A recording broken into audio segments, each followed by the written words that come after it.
Hello everyone. तो इस video में हम लोग एंडोप्लाज्मिक रेटिकुलम डिस्कस करने वाले हैं। तो आपके एनसीईआरटी बुक में एंडोप्लाज्मिक रेटिकुलम से रिलेटेड जितने भी पॉइंट्स गिवन हैं वो सारे पॉइंट्स को हम लोग इस वीडियो में कवर करेंगे। ठीक है, तो चलो स्टार्ट करते हैं। तो हम पिछले क्लास में आपको बताए थे कि सेल के अंदर जो भी अलग अलग कंपोनेंट्स प्रेजेंट होते हैं उन्हें हम सेल ऑर्गेनेलीज बोलते हैं। ठीक है, सेल ऑर्गेनेलीज हम आपको बताए थे कितने हमें पढ़ने हैं, 6 प्रकार के सेल ऑर्गेनेलीज हमें पढ़ने हैं। Endoplasmic reticulum, Golgi body, vacuoles, lysosome, mitochondria and plastid. तो आज हम लोग अपना पहला ऑर्गेनील स्टार्ट करने वाले हैं, दैट इज एंडोप्लाज्मिक रेटिकुलम। तो सबसे पहले हम लोग इस वर्ड का मतलब समझते हैं। देखो, एंडो का मतलब होता है इनसाइड, और यहाँ पर जो प्लाज्मा वर्ड है ना, इसका मतलब है साइटोप्लाज्म, इसका रिलेशन है साइटोप्लाज्म से। और रेटिकुलम का मतलब होता है नेट जैसा स्ट्रक्चर, नेट लाइक स्ट्रक्चर को हम लोग रेटिकुलम बोलते हैं।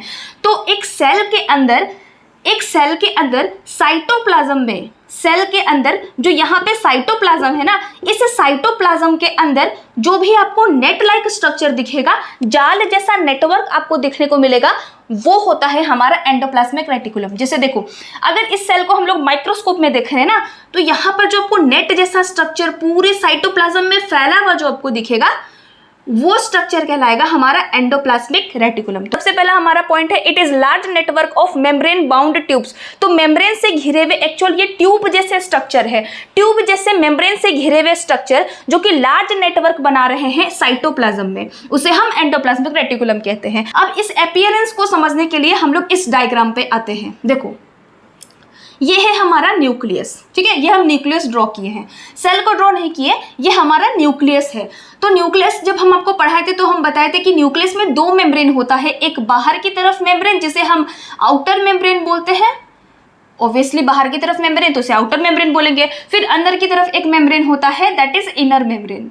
ठीक है, ये हो गया हमारा इनर मेम्ब्रेन। अब देखो, आउटर इनर के बीच में पोर्स प्रेजेंट होता है जिसे हम न्यूक्लियर पोर्स बोलते हैं। तो इन पोर्स को हम क्या बोल रहे हैं, इन पोर्स को न्यूक्लियर पोर बोलते हैं। ये हमारा जो आउटर मेम्ब्रेन है, इससे निकलता हुआ एक स्ट्रक्चर बन रहा है, पूरा नेट लाइक स्ट्रक्चर।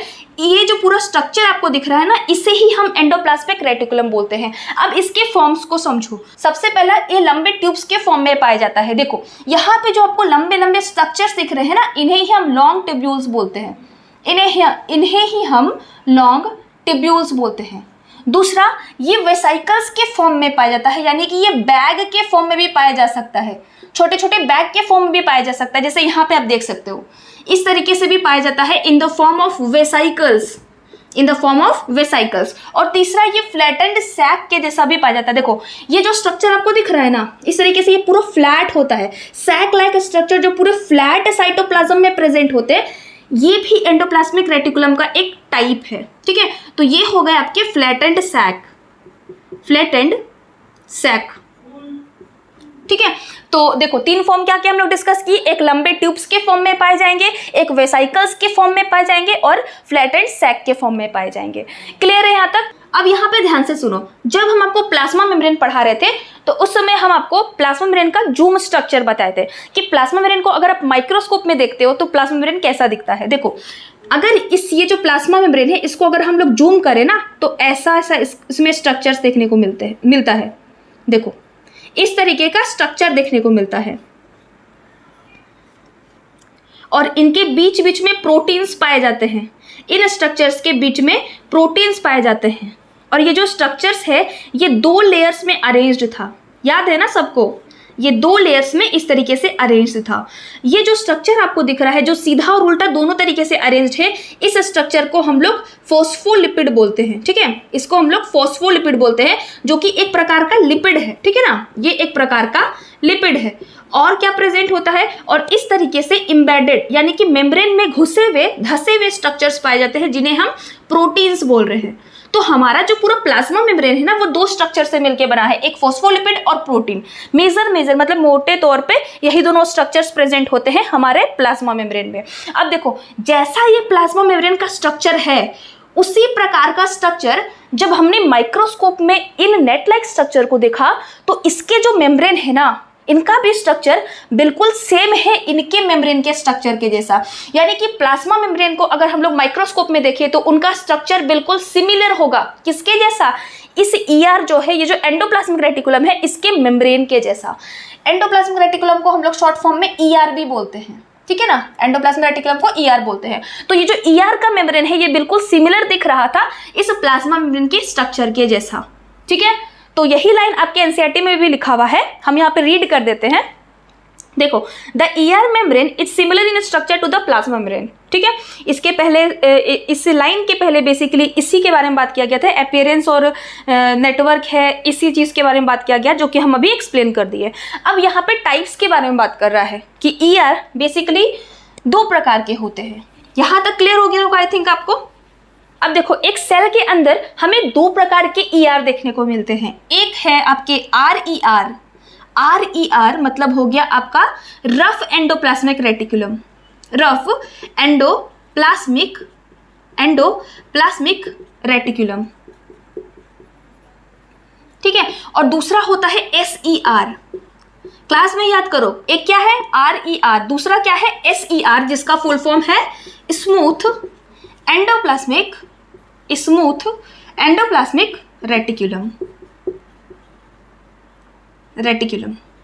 अब देखते हैं कि RER क्या होता है और SER क्या होता है। देखो, जब हमने सेल के अंदर ER को माइक्रोस्कोप में देखा तो हमने पाया कि ER बेसिकली 2 प्रकार के होते हैं। एक वो ER जिनमें एक स्ट्रक्चर देखने को हमें मिल रहा है, दैट इज राइबोसोम्स, ठीक है। देखो, यह बहुत इंपॉर्टेंट है टाइप्स ऑफ ER, इसलिए ध्यान से सुनो। हम क्या बोले, जब हमने एंडोप्लाज्मिक रेटिकुलम को माइक्रोस्कोप में देखा तो हमने पाया कि कुछ जो ER है वो रफ टाइप के हमें दिख रहे हैं, एकदम खुदरे से रफ टाइप के दिख रहे हैं, और कुछ ऐसे हैं जो बिल्कुल स्मूथ दिख रहे हैं। तो जो रफ दिख रहा है ना, उसे ही हम रफ एंडोप्लाज्मिक रेटिकुलम बोलते हैं। अब कारण क्या है रफ दिखने का? कारण ये है कि इस रफ एंडोप्लाज्मिक रेटिकुलम में एक स्ट्रक्चर अटैच्ड होता है इसके सरफेस पे। जैसे मान लो ये ER का सरफेस है, तो इसके सरफेस पे एक स्ट्रक्चर अटैच्ड देखने को मिलता है, इसे हम राइबोसोम बोलते हैं। इन स्ट्रक्चर्स को हम राइबोसोम बोलते हैं। तो जिस ER के सरफेस में राइबोसोम हमें देखने को मिलता है वो ER रफ होता है, इसीलिए हम वैसे ER को रफ ER बोलते हैं, रफ एंडोप्लाज्मिक रेटिकुलम बोलते हैं। तो ये एंडोप्लाज्मिक रेटिकुलम रफ क्यों दिख रहा है? Due to presence of ribosome in its surface. और कुछ ER होते हैं जो बिल्कुल एकदम स्मूथ दिखते हैं। वो स्मूथ क्यों दिख रहे हैं? क्योंकि उसमें राइबोसोम एब्सेंट है। जैसे यहाँ पे ये देख लो, इसमें राइबोसोम अटैच्ड नहीं है, इसलिए इसको अगर माइक्रोस्कोप में देखोगे तो ये आपको स्मूथ टाइप का देखने को मिलेगा। तो स्मूथ क्यों होता है? Due to absence of ribosome. ठीक है, क्लियर है ना यहाँ तक? अब देखो, अब इन राइबोसोम्स का काम क्या होता है? ये हमारे मेम्ब्रेन से अटैच्ड है ये स्ट्रक्चर। इन स्ट्रक्चर्स का काम क्या होता है? तो इनका काम होता है प्रोटीन सिंथेसिस करना। सिंथेसिस मतलब क्या होता है? सिंथेसिस मतलब होता है बनना। तो प्रोटीन को सिंथेसिस करता है, ये काम होता है इन राइबोसोम का। सिंथेसिस बोलो या फिर सिंपल वर्ड में अब फॉर्मेशन बोलो। तो प्रोटीन फॉर्मेशन का काम किसका है? इस राइबोसोम का है। तो इसमें यही फंक्शन लिख लेना कि इसका फंक्शन होता है प्रोटीन सिंथेसिस। बहुत इंपॉर्टेंट है, इसका फंक्शन है प्रोटीन सिंथेसिस। और हमारे SER का क्या फंक्शन होता है? देखो, इसमें तो राइबोसोम प्रेजेंट नहीं है, और जिस स्ट्रक्चर के साथ राइबोसोम अटैच्ड है उसका फंक्शन होगा प्रोटीन सिंथेसिस करना। इसमें राइबोसोम्स प्रेजेंट नहीं है, तो इनका काम होता है फैट मॉलिक्यूल का सिंथेसिस करना। यहां पे लिखो सिंथेसिस ऑफ, ये काम क्या करता है? SER का क्या काम होता है? Synthesis of fat molecules. Fat जो मॉलिक्यूल्स होते हैं ना, उनका सिंथेसिस करता है, और लिपिड सिंथेसिस भी करता है। लिपिड का भी सिंथेसिस करता है। तो हमने भी क्या डिस्कस किया कि ईआर दो प्रकार का होता है, RER and SER. RER that is rough endoplasmic reticulum, ये रफ जैसा दिखता है माइक्रोस्कोप में due to appearance of ribosome, and SER smooth दिख रहा है क्योंकि इसमें राइबोसोम्स एब्सेंट है। फिर हमने इसके फंक्शंस को डिस्कस किया कि आरईआर का फंक्शन होता है प्रोटीन सिंथेसिस करना एंड एसईआर का होता है फैट मॉलिक्यूल्स एंड लिपिड का सिंथेसिस करना। ठीक है, तो यहां तक आई होप आपको क्लियर हो गया हो। अब हम लोग यहाँ पे डिस्कस करेंगे जो प्रोटीन सिंथेसिस कराया गया है आरईआर के द्वारा, इस प्रोटीन का एक्चुअल में होता क्या है सेल के अंदर। ध्यान से सुनो, जैसे लेट सपोज करो ये सेल हम ड्रॉ किए हैं, इसमें ये ईआर है, ये हमारा आरईआर है, इसके द्वारा बनाया गया एक प्रोटीन का मॉलिक्यूल। लेट सपोज करो ये हमारा प्रोटीन का मॉलिक्यूल है। तो कभी कभी ऐसा होता है इस प्रोटीन की जरूरत पड़ती है सेल के किसी दूसरे एरिया में, जरूरत पड़ी है तो इस प्रोटीन को भेज दिया जाता है जहां पे इसकी जरूरत पड़ती है। सबसे पहला ये जो प्रोटीन यहाँ पे सिंथेसिस हुआ है, कभी कभी सेल के नीड के अकॉर्डिंग उसको भेज दिया जाता है दूसरी जगह पे, सबसे पहला। दूसरा, इस प्रोटीन का कभी कभी मॉडिफिकेशन करने की जरूरत पड़ती है, मॉडिफाई करने की जरूरत पड़ती है। ऐसा क्यों? क्योंकि यहाँ पे ध्यान से देखो, जैसे लेट सपोज करो ये हमारा प्रोटीन है, ठीक है, ये प्रोटीन हमारा सिंथेसिस किया गया है। इस प्रोटीन में कुछ स्ट्रक्चर मॉडिफिकेशन करना है, इसमें कुछ चीज को हमें ऐड करना है। लेट सपोज करो ये स्ट्रक्चर, ये प्रोटीन जो सिंथेसिस हुआ था, इसमें ये जो एक्स्ट्रा स्ट्रक्चर है इसको हमें ऐड करना है, क्योंकि अब क्या हुआ, अब हमें इसकी जरूरत पड़ी है, सेल के अंदर इसकी नीड है। तो इसके स्ट्रक्चर को मॉडिफाई करने में, इसके स्ट्रक्चर को मॉडिफाई करने में हेल्प करता है गोल्जी बॉडी। तो कभी कभी क्या होता है, ये जो प्रोटीन यहाँ पे सिंथेसिस हुआ है ना, इस प्रोटीन को हम गोल्जी बॉडी को भेज देते हैं for modification of structure of protein. बिल्कुल उसी प्रकार से जो एसईआर फैट मॉलिक्यूल का सिंथेसिस किया है ना, इस फैट मॉलिक्यूल को भी कभी कभी मॉडिफाई करने की जरूरत पड़ती है, क्योंकि सेल के नीड के अकॉर्डिंग सारी चीजें सेल के अंदर चल रहे होते हैं, ठीक है ना। तो लेट सपोज करो इस फैट मॉलिक्यूल को मॉडिफाई करना है, तो मॉडिफिकेशन वाला जितना भी काम है ना, जो एसईआर और आरईआर बनाया है जो भी चीज, और उस स्ट्रक्चर को हमें मॉडिफाई करना है, तो मॉडिफिकेशन के लिए हम लोग हमेशा गोल्जी अपरेटस को भेज देते हैं, प्रोटीन और लिपिड्स को भेज देते हैं।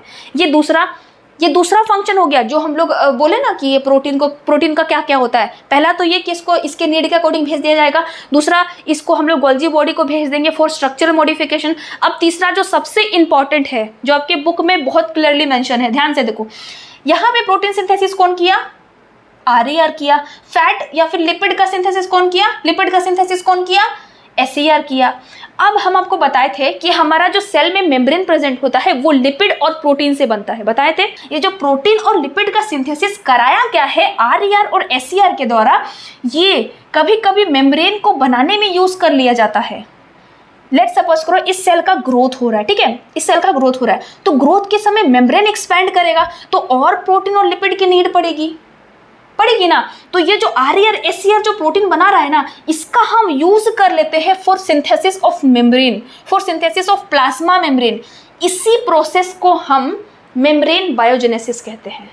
यहाँ पे हम एक टर्म पढ़े, दैट इज मेम्ब्रेन बायोजेनेसिस। क्या बोले कि जो प्रोटीन का सिंथेसिस कराया गया था आरईआर के द्वारा एंड लिपिड का सिंथेसिस कराया गया था एसईआर के द्वारा, ये प्रोटीन और लिपिड्स कभी कभी मेम्ब्रेन के सिंथेसिस में भी ले लिए जाते हैं, और इसी प्रोसेस को हम मेम्ब्रेन बायोजेनेसिस कहते हैं। मेम्ब्रेन मतलब क्या, हमारा सेल मेम्ब्रेन। बायोजेनेसिस, जेनेसिस का मतलब क्या होता है, सिंथेसिस होना, दैट इज फॉर्मेशन होना। सिंथेसिस या फिर फॉर्मेशन को बोलते हैं जेनेसिस, ठीक है। तो मेम्ब्रेन जेनेसिस में आरईआर और एसईआर कैसे मदद करता है, ये चीज हम आपको बता दिए, ठीक है। अब क्या होता है, अब कभी कभी क्या होता है कि प्रोटीन और लिपिड जो सिंथेसिस कराया गया था आरईआर और एसईआर के द्वारा, देखो आरईआर क्या किया, प्रोटीन का सिंथेसिस किया, ठीक है, और एसईआर क्या किया, लिपिड का सिंथेसिस किया। अब कभी कभी क्या होता है, ये प्रोटीन और लिपिड को हम यूज करते हैं सेल के अंदर कुछ हार्मोन्स बनाने के लिए, हार्मोन्स बनाने के लिए। तो सेल में जो हार्मोन बनता है ना, वो भी, उसमें भी हमारा ये प्रोटीन और लिपिड मदद करता है। वही हार्मोन्स जो हम लोग डिस्कस करते हैं, ग्रोथ हार्मोन और भी बहुत सारे प्रकार के हार्मोन्स होते हैं, तो वो हार्मोन्स बनाने में भी ये प्रोटीन और लिपिड मदद करता है। और दूसरा, एंजाइम्स के सिंथेसिस में भी। एंजाइम्स क्या होते हैं, देखो किसी भी सेल के अंदर हमें पता है बहुत सारी केमिकल रिएक्शंस हो रहे हैं, तो उन केमिकल रिएक्शंस को स्पीड अप करने में ये एंजाइम्स मदद करते हैं। अभी बेसिक लेवल पे यही समझो कि किसी भी केमिकल रिएक्शंस को स्पीड अप करने में हमें एंजाइम्स की जरूरत पड़ती है, ठीक है। तो वो एंजाइम्स भी किससे बनते हैं, ये प्रोटीन के बने हुए होते हैं, लिपिड के बने हुए एंजाइम्स नहीं होते। हम बोले कि हार्मोन प्रोटीन से भी बनता है, प्रोटीन नेचर का भी होता है और लिपिड नेचर का होता है, लेकिन जो एंजाइम्स होते हैं ना 99% केस में जो एंजाइम्स होते हैं वो हमारे प्रोटीन नेचर के होते हैं। तो ये प्रोटीन का यूज देखें, जो RER के द्वारा जो प्रोटीन बनाया गया था इसका हम लोग कितना यूज यहाँ पे देखें। सबसे पहला यूज जहाँ पर सेल में इस प्रोटीन की नीड है वहाँ पे छोड़ दिया जाएगा। दूसरा यूज इसको हम लोग गोल्जी बॉडी को सेंड कर देंगे अगर इसमें कुछ स्ट्रक्चर मॉडिफिकेशन करना है तो। तीसरा यूज ये मेम्ब्रेन के सिंथेसिस में मदद कर रहा है। चौथा यूज क्या पढ़े हम लोग, ये हार्मोन्स और एंजाइम्स के बनाने में भी हेल्प कर रहा है ये प्रोटीन। फिर हमने लिपिड का भी बेसिकली इंपॉर्टेंस पढ़ा कि लिपिड से भी बेसिकली हमारा मेम्ब्रेन बनता है और ये लिपिड हार्मोन्स भी बनाता है। हार्मोन्स भी लिपिड नेचर के होते हैं। तो ये सारे डिस्कशन आपके एनसीईआरटी बुक में लिखा हुआ था, हम इसको डिटेल में डिस्कस कर लिए। अब यहाँ पे देखो, हम बुक में आप रीड कर रहे हैं, आप भी अपना बुक खोल के रीड करो। देखो टाइप्स ऑफ ER बता दिए, RER और स्मूथ ER। RER रफ दिखता है माइक्रोस्कोप में क्योंकि उसमें पार्टिकल्स प्रेजेंट होते हैं जिसे हम राइबोसोम बोलते हैं, और ये राइबोसोम प्रेजेंट होते हैं एक्टिव सेल्स में जो कि जहाँ पर प्रोटीन का मैन्युफैक्चर होता है। इन राइबोसोम्स, ये राइबोसोम्स ही तो प्रोटीन का सिंथेसिस कर रहे हैं ना, और ये जो प्रोटीन जो मैन्युफैक्चर हुआ है, जो बना है RER के द्वारा, इसका क्या होता है देखो यहाँ पे लिखा हुआ है, the manufacture protein are then send to various places in a cell depend on the need. यही चीज बता रहे हैं यूजिंग द ER की मदद से। उसके बाद हमने SER के बारे में पढ़ा कि ये फैट मॉलिक्यूल्स या लिपिड के सिंथेसिस में हेल्प करते हैं। फिर हमने पढ़ा कि प्रोटीन और लिपिड दोनों हेल्प करते हैं मेम्ब्रेन के सिंथेसिस में, और इसी प्रोसेस को हम लोग मेम्ब्रेन बायोजेनेसिस कहते हैं। फिर इसमें लिखा हुआ है कि और दूसरे जो प्रोटीन्स और लिपिड होते हैं ना, वो एंजाइम्स के बनाने में या फिर हार्मोन्स के बनाने में भी हेल्प करते हैं। ठीक है, तो आई होप ये चीज़ क्लियर हो गया होगा आपको। उसके बाद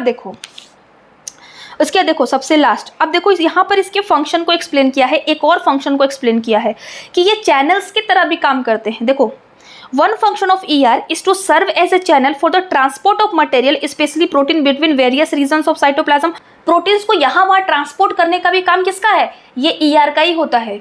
मॉलिक्यूल्स को यहाँ वहाँ ट्रांसपोर्ट करने का काम भी ER का होता है। तो ER का फंक्शन अगर आएगा ना तो इसमें ट्रांसपोर्टेशन भी ऐड करना कि ये मॉलिक्यूल्स या फिर स्पेसिफिकली यहाँ पे मेंशन है कि प्रोटीन्स के ट्रांसपोर्ट में भी ये हेल्प करता है। ठीक है, between various regions of cytoplasm, cytoplasm के अलग अलग जगह पे, या फिर between cytoplasm and nucleus, cytoplasm और न्यूक्लियस में भी मॉलिक्यूल्स का जो ट्रांसफर होता है ना, ट्रांसपोर्ट होता है, उसमें भी ER मदद करता है। तो बेसिकली ER का फंक्शन ट्रांसपोर्टेशन में बहुत मेन है, याद रखना इसको। देखो यहाँ पे सबसे लास्ट में एक लाइन लिखा हुआ है जो बहुत इंपॉर्टेंट है। देखो क्या बोल रहा है, in the liver cells of a group of animals called vertebrates, SER play a crucial role in detoxifying many poison and drugs. सबसे पहले यहाँ पे समझो कि वर्टिब्रेट्स किस ग्रुप ऑफ एनिमल्स को बोला जा रहा है। देखो ग्रुप ऑफ एनिमल्स, बहुत सारे एनिमल्स होते हैं धरती में, बहुत सारे होते हैं भैया, अनगिनत एनिमल्स प्रेजेंट है धरती पे। अब किन एनिमल्स को वर्टिब्रेट बोला जाता है, जिनके बॉडी में वर्टिब्रल कॉलम प्रेजेंट होता है, दैट इज रीढ़ की हड्डी जिसमें देखने को मिलता है ना, ऐसे ग्रुप ऑफ एनिमल्स को हम वर्टिब्रेट बोलते हैं। सबसे पहला पॉइंट। दूसरा पॉइंट यहाँ पे क्या बोल रहा है, देखो लीवर का एक बहुत इंपॉर्टेंट काम होता है हमारे बॉडी में, दैट इज डिटॉक्सिफिकेशन का। ठीक है, कोई भी अगर कोई इंसान अगर कोई भी टॉक्सिक चीज अगर लेता है ना, तो उस टॉक्सिक चीज को डिटॉक्सिफाई मतलब उसके टॉक्सिसिटी को रिमूव करने में हमारा लीवर हेल्प करता है। जैसे एग्जांपल समझो, कोई इंसान बहुत अल्कोहल कंज्यूम कर रहा है तो उसका क्या खराब होता है, लीवर खराब होता है। क्यों? क्योंकि वो डिटॉक्सिफाई करते करते थक जाता है लीवर। यार इतना उसमें जो अल्कोहल होता है उसमें बेसिकली अल्कोहल में टॉक्सिक होता है, तो उस टॉक्सिक को रिमूव करने का काम किसका है, लीवर का है। तो इतना डिटॉक्सिफाई करता है कि वो थक जाता है और उसके सेल्स डैमेज होने लगते हैं। तो ज़्यादा जो अल्कोहल कंज्यूम करता है उसमें क्या डैमेज होता है, उस इंसान में क्या डैमेज होगा, उसका लीवर डैमेज होगा। अब हमने ये समझा कि डिटॉक्सिफिकेशन का काम लीवर का है। लीवर में प्रेजेंट किसका है, लीवर में प्रेजेंट जो सेल्स है ना उनका काम है डिटॉक्सिफिकेशन का।